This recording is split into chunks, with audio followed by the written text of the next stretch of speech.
Hi, I'm Dina Lee. Today we're going to look at the government control of public education. One of the things that I'd like to do is introduce myself first. Some things about me is I'm a current school social worker. I've been at the middle school level for 12 years. I also am an athletic coordinator at the middle school level. We don't get to be called the athletic director. I'm just the athletic coordinator. I'm team lead and an intern for administration. I have last week on Friday, I had a kidney stone removal surgery, and it was a 5 millimeter kidney stone. So sitting and doing performing the work here today is a little bit difficult, but I'm going to try my best to push through. I do spend summers at the lake, so I was very fortunate that my kidney stone didn't happen at the lake. I was happy that I was still at home when that happened, but I will be going in a couple weeks.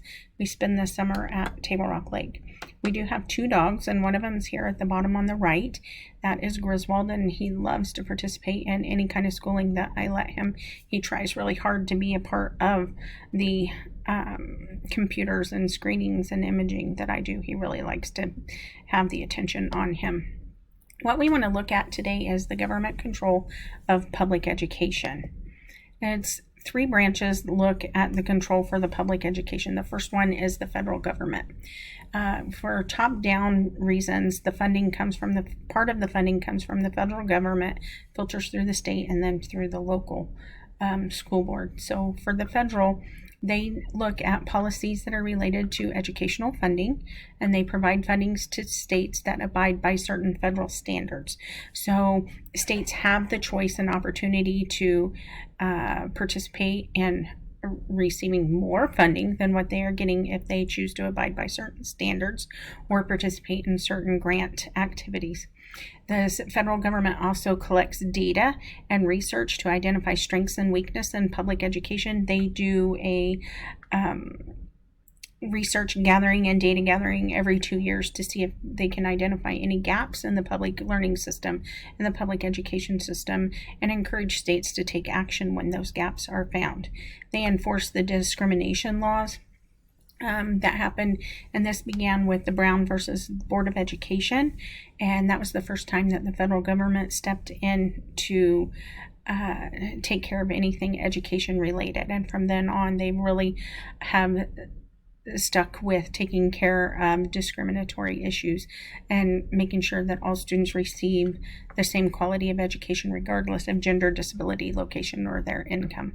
No student should be denied the right of public education.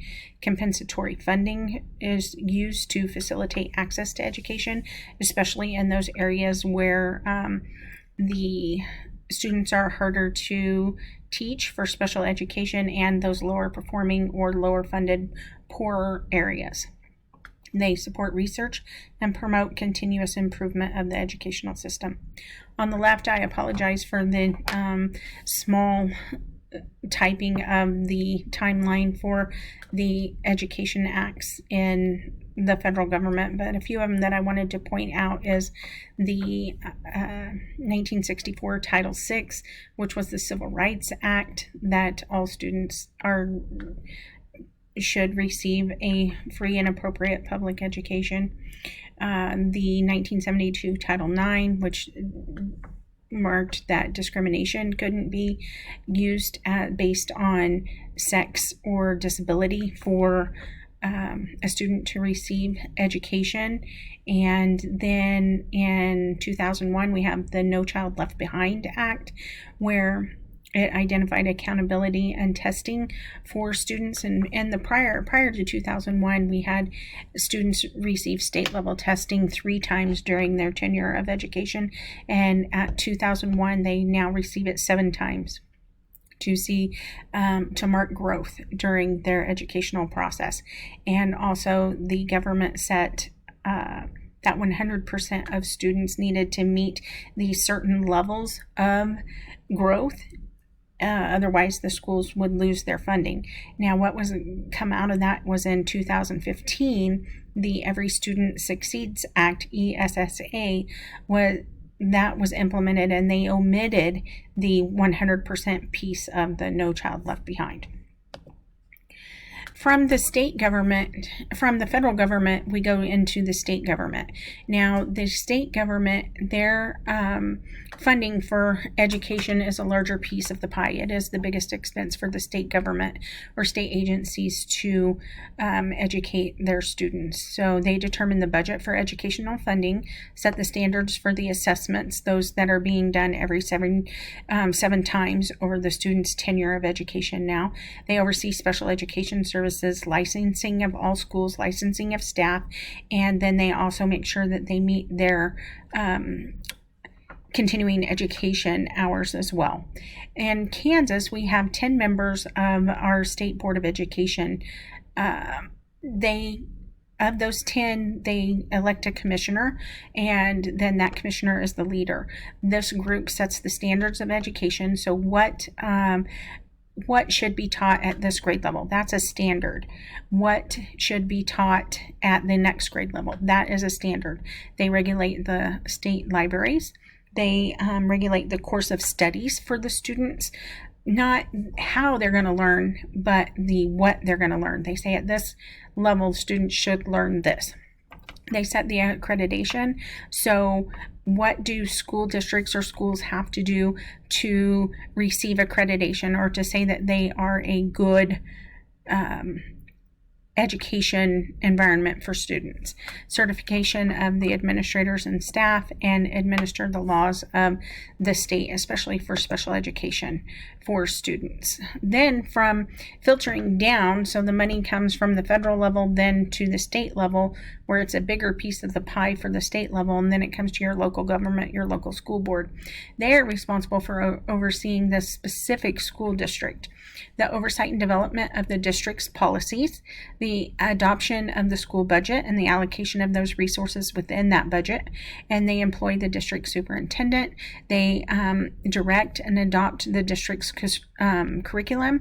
They accept the collective bargaining agreements between the staff, the union, and the school district. And then a local school board can be regional, municipal, regional school union, or school-based. A regional school board is like what USD 259 or Wichita Public Schools is. That is all the schools within Wichita operate underneath one school board. A municipal is like in a larger city, a Chicago, a New York, a San Antonio, where you have multiple school districts within a city, and that becomes a municipal school board. And then regional school union is where multiple school districts or multiple schools work together from towns under one school board. Think co-op kind of thing. And then school-based boards for your private and parochial schools.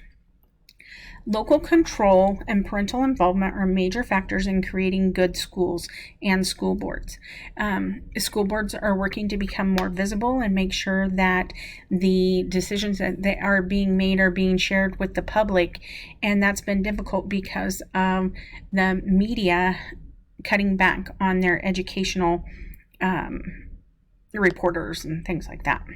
Wichita Public Schools School Board has 6 district and 1 at-large bid. So we have 6 people that are assigned to different areas of the city and represent those schools or those people living in those areas of the city to convey their concerns to the school board, and 1 at-large bid, which offers the whole city in general. This group meets monthly, and it became politicized during the pandemic. USD 259 promotes the success and well-being of its students and staff by providing mental health strategies and mental health initiatives. We have the Kansas Opportunity Project, where multiple schools have a therapist from a community mental health center that is housed within the building, and also an attendant care worker and a liaison to help set up those therapeutic appointments and attendant care appointments so students don't have to leave the school. Our school district communicates with all of their with the community by social media and using the media. They provide technology. Multiple schools participated in the VILS grant, where students received iPads and access to the internet. The schools also are asked to participate or pilot programs with technology or curriculum to see how things can work, what can be done, or how, if we operate this math program at the middle school level, what do the teachers feel about that? How did it work? What was the student response? What was the teacher response? Those kind of things. We also have an operating system of Synergy where we can track all of the data that has to do with students, and then we can filter information out of that based on the inputs or the things that we need. My personal experience with the three branches of the government, I was really interested in the appointment of Betsy DeVos because I knew people from Michigan. I was really afraid what was going to happen nationally. At the state level, I have interacted with the State Board of Education to implement strategies and interactions with a special education student within a school that I worked with. They really schooled us and helped us with what things to do, and they were very supportive to help facilitate the student's education. And then local, during COVID, I advocated for continued athletics as a parent. And then as an employee, when our school board member comes in, I ask them to sit down and visit and show them around the school and show them things in my building all the time. So how did this, when we look at things, for communication is the most important priority of building leadership, followed by management and technology. I should be able to communicate things effectively to staff, followed by management. I should be able to make decisions, and that's what we're learning here in school, is how to effectively communicate and make decisions and use the data to back up our decision-making skills. And then use of technology, I should be able to do the things that we're asking the teachers to use. And again, like I mentioned, our school district uses Synergy, and we can take data from there to delve into information. How did this apply to our standard?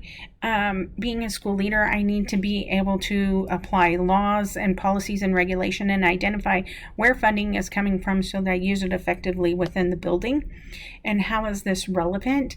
Is this assignment was relevant during the learning, as stated prior, because as a building leader, I need to understand the funding and the organizational levels and decision makings. And I also need to understand the why behind some of the funding and management. As I reflect on this, one thing that I need to do is I need to learn more about the alphabet soup of the laws. I know the laws, I know where they came from, but I'm not able to regurgitate it and share, oh, that's the Individuals with Disabilities Act, that's what implemented this, da-da-da-da.